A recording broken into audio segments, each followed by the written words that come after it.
اگر خولې به دي نن په ګاډۍ باندې ټماټر خرڅوونکي وابي چې کله په هغې بحث کوي د قوم عقیده تباه کوي وایه بیا زموږ پرست دی چې کوم ته وخلو عمر فاروق رضی الله عنه خپل خلافت کې عجمو د شکل اسلام خور شو خپل ګورنرانو والیانو د چټۍ وکړله ویل متشابهات او متعارضات مه بیانوئ عجمو ته متشابهات د الله چې کوم صفات راغلي دي بس زموږ عقیده ده والله اعلم مرادي الله ته علم دی موږ هغه سپارو دا مه بیانوئ قوم ته وروسته متاخرینو تاویل هم د دې وجې نه کړی چې عوام د ګمراهۍ نه بچي په طرز د ژوند کې کړی او عمر فاروق ورته متعارضات هم مه بیانوئ نبي صلی الله علیه وسلم منځ کې رب العالمین کړي دي نه دي کړي امین په زور ویل د پټه ویل د ریل چا کوي د میدان په لګي الحمدلله موږ خپل مذهب مطمئن د غرد فولادو د غرد په شان دي څنګه چې کلک وي د زموږ دلایل مضبوط دي الحمدلله په دې راته اطمینان دی میان د راوړي هغه بچي نشته د دنیا کې چې د دلیل په بنیاد د امام اعظم ابو حنیفه رحمه الله مذهب سره ټکر وهي هغه غلط ثابت دي لس دولس کاله متوازن ورکړي دي چې مرته وهلي دي ملګری مرته قربان کړي دي هغه کله د دلیل په میدان کې ناکام شو هر به استعمال للا الحمدلله اوس جبر مات شوی دی دیو چې موږ په موضوع باندې نه راځو خو دومره وایو بیا د قوم ته سبق مه ورکوه بیا په دې قوم کې وابیزم مه خوروه بیا د خارجیت دله سبق مه خوروه په کوم څه چې عمر فاروق پابندي لګولې وه په تابعینو دور کې پابندي وه وروسته دور کې فتنه راچورته شوله هغه د خوارجو فتنې ظهور په دې وخت کې وشولو په دغه وخت کې نوجوانانو شهادتونه ورتلله قربانۍ یې ورتللې نن الحمدلله د هغوی جبر مات شوی دی هغه ته جرأت نشته دی ستا مسلک عقیده وچوړي خو کله چې ته په سټیج راځي کله بیا زمانه طلبه او د عوامو ذهن جوړی دا جایز دی هغه هم جایز دي د اختلاف ته لمدې به وهئ د اختلاف ته ضرورت نشته دی بیا ته ووایه ته په دې قوم کې یو ځل بیا انتشار جوړوي که نه جوړوي عمر فاروق رضی الله عنه بلکې هغه په دور کې یو کس و کتاب الاسماء والصفات کې امام بیهقي نقل کړي یا نور کتابونه کې دي یو کس و هغه به دا متشابهات بیانول په دې کې الله چېرته دی استوا نه سمور دا قسمه کیسې به کولې عمر فاروق راوستو یو کوړی پسې راوستو بل سر سره وورو د سر نه وینې روانې شوې هغه ته بس ته ویلو مين پوه شوم بې دا جلاوطن کو تاثیرن د عراقي نه ویستلو اطلاع یې وکړه رسول بل سره تعلق نه ساتي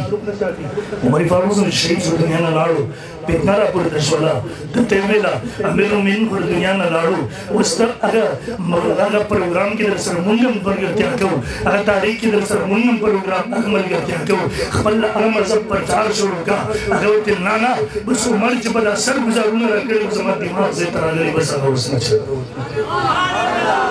کاش کې اسلامي حکومت په یو ځل بیا دلته کوډۍ ورکړی وره یې کړی افغانستان کې هلته خو اسلامي حکومت دی ته ولې یادېږي موږ خو وایو الله تعالی دې په موږ هم اسلامي نظام راولي امین ووایو نن ملکي حالات څه دي تاسو وګورئ ملکي حالات دا دي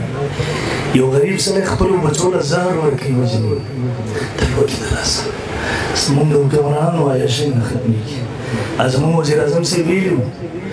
ویل قوم ته به تکلیف نه ورکوم زه به د خپلې جامې ورته خرڅوم هغه شهباز شریف صاحب جامې خو خپلې خرڅې نه کړې البته د قوم نه جامې ویستلې خرڅې کړلې اوس باندې لندن کې ناست ناست دی که نه دی ناست والله یو تر بله ظالمان راځي مسلط کېږي قصه روانه ده وایي ملک بچ کوو ملک په دې بچ کې د قوم وینې دي وس کې بس کړه که نه ظالم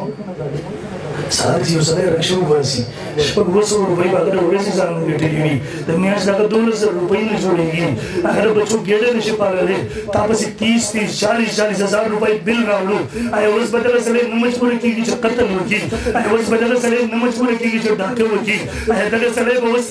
دې ته نه مجبوره کېږي چې د عزتونو سودا وکړي اصل خبره ده ملک په دې مه بچ کوه ملک په دغه عیاشۍ باندې بچ کړه چې دا کوم د حکمرانانو عیاشیانې دي ته ورځې د ګاونډي ملک ته 2-3 کاله وشو زما ستا نه مونږ څه وزیر اعظم څه وزیر داخله پرون وزیر داخله و نن په جیل کې د جنګ خولې نیولې پرون وزیر اعظم د ملک نه هغه وایي دلته ډېر معاش یې لیدل نه چیچي ټول دا حالت دی ته لاړ چې لږ افغانستان کې د وزیر داخله خلیفه سراج الدین صاحب وګوره تلك مطالعه کا ټول دنیا نه چاله یریږي چې ټول دنیا ته شکست ورکړو نن هم چې په ټول دنیا په ټول رسک کې بریک رسک کې دنیا صبرونه نشي کولای ته نن ورشه هغه د قوم بچي ځانګړي هغه خاوري بچي ځانګړي ابي د میډیا خلاف دی ابل وزیر غارمي او تصویر سرویس دی مخې ته ورسره ملګري ورسره ناستو په دسترخوان کدو ورته پروت و ماسته ورته پراته ورته خوراک ده تېر کال چې هلته سیلابونه راغله هغوی به هغه لارې ټولې بندې شوې دي په هلیکاپټر کې روان وو خفیه دې یو تصویر چا غځېدل خلک د تصویر خلاف دي تصویرونه نه وباسي خفیه ورنه چا ویستی روټۍ د وخت وزیر داخله مستقل وزیر داخله په اختیاره روټۍ په لاس کې ورکړل د پیازو سره خوري دغه قوم عمل به ترقي نه کوي ته نن ورشه بدرې کالې وشو ما ورته دلته چې یو څه اوس یو هلک راغلی و ما ته کیسه کوله د تېرو ورځو کې کوم څیز چې دلته په 1500 روپۍ دی داسې دلته په 400 روپۍ دی دې په حساب سره امن دی هلته دلته امن نشته دی نن تاسو ګورئ حافظ عبدالله صاحب حافظ الله هغه دلته مکه شوي ده دا د علماو وینه څومره په بېدردۍ سره دلته بهېږي څوک خو دې تپوس وکړي چې دا ملا ولې مظلوم دی دلته هلته امن موږ نه زیات دی هلته مهنګایي نشته دی دلته مهنګایي ده هلته د عزتونو سودا نشته دی دلته د عزتونو سودا ده وجه هلته وایي دقه قرآن په طور د نظام باندې قبول کړی موږ تر اوسه هغې ته نه یو تیار چې په طور د نظام یې بهر موږ ته مغه خبرې لري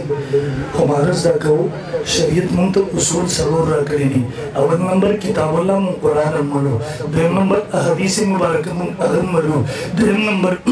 اجماع د امت موږ هغه هم منو څلورم نمبر اجتهاد د مجتهد قیاس شرعي موږ هغه هم منو موږ الحمدلله څلور اصول منو په دغې باندې کاربند یو او الحمدلله دیوبندیت د نجات دپاره دا موږ فرض ګڼو لازم یې ګڼو ځکه د اهلسنت والجماعت د عقایدو او نظریاتو کومه تشریح او تعبیر چې امت ته علماء دیوبند ورکړی دی موږ د نجات دپاره هغه ضروري ګڼو کله څوک چې دغه اتفاقي تشریح دغه تعبیر پرېږدي بل طرف ته ځي بیا به یا د افراط شکار کېږي یا به د تفرید شکار کېږي دې وجې نه موږ به باندې دور وایو موږ شرمېږو نه په دیوبندیت په نسبت باندې فخر هم کوو الحمدلله په ګناه او سترګو باندې وایو دلیل په بنیاد یې وایو نن موږ په دغه شرمېږو نه په فخر سره الحمدلله تاسو دیوبندیان یئ تاسو دیوبندیان یئ دیوبندیت نه علاوه بل څه ستاسو ته قابل قبول دی په دیوبندیت باندې به کلک ودرېږو انشاءالله د دلیل په بنیاد باندې به هغې دفاع کوي انشاءالله موږ ټوله دنیا الحمدلله دیوبندیت دی دغه فکر دغه عقیدې نظریې په ټوله دنیا کې ده موږ فخر کوو په دې یو ځل حضرت ټول لاس اوچت کوي موږ په دیوبندیت باندې مطمئن یو الحمدلله عقیدت په بنیاد نه دلیل په بنیاد باندې مطمئن یو اور انشاءاللہ مرتے دم تک دیوبندیت پر قائم رہیں گے اور انشاءاللہ رب نے دعا کو رب ذوالجلالہ قیامت پر ورځ د علماء دیوبند په صبر کې راپاسو لگ بھئی پہ انشاءاللہ دیوبندیت خلاف دا کم پیر خبر اب نہ بلو دا کم ملا خبر اب نہ بلو دا کم سیاستدان خبر اب نہ بلو سوچ منگ دا دیوبندیت نازاد والغواری منگ دا اگر سڑی ذرا ہر قسم رشتہ پر خودلو دا دیاری دیوبندیت نہ پر وعدش وما سرا وعدش وما سرا اللہ سنہ سر بولن کی وعدہ دا انشاءاللہ توفیق رکھی وخیر